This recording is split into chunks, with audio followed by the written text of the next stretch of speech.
আমার মাছও ব্রহ্মচারী মশাই।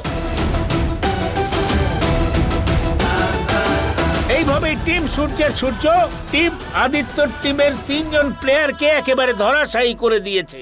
ইয়ে! উ! এখন নট আউট আছে একমাত্র আদিত্য। টিম সূর্য টিম আদিত্যর থেকে 3 পয়েন্ট এগিয়ে আছে। স্কোর হলো 3-0।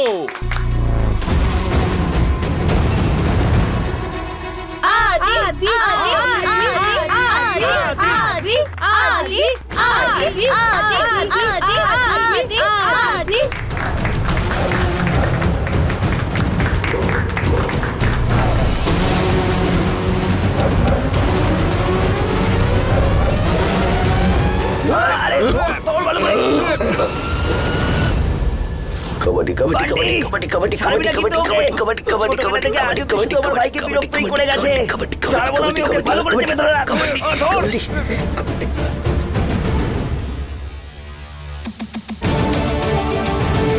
বাবা বাবা বাবা তাড়াতাড়ি করে হুইসেল বাজাও।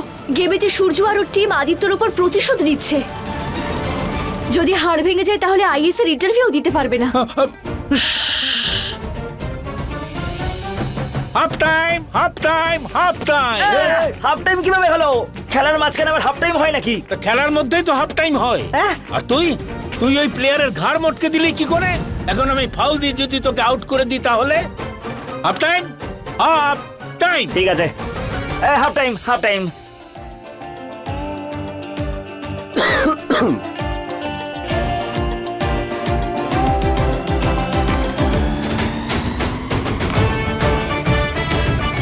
আমার মিষ্টি ব্রহ্মচারী মশাই, এবার তোমাকেও নিজের ফিলিংসটা বলতে হবে। আমি একজন এক্সট্রা প্লেয়ার চাইছি। নিয়ম অনুযায়ী টিম আদিত্য একজন এক্সট্রা প্লেয়ার নিতে পারে। ঠিক আছে। কাকা ওকে একটা এক্সট্রা প্লেয়ার দিয়ে দিন। যা চলে যা। হ্যাঁ, ডেকে নে ডেকে নে, যাকে ডাকতে চাস তুই ডেকে নে। তাকেও আমরা মজা দেখে দেবো। ডাক। প্রথমে দেখে তো নে এক্সট্রা প্লেয়ারটা আসলে কে কে বলতে পারে, তোরই না ছুটি হয়ে যায়।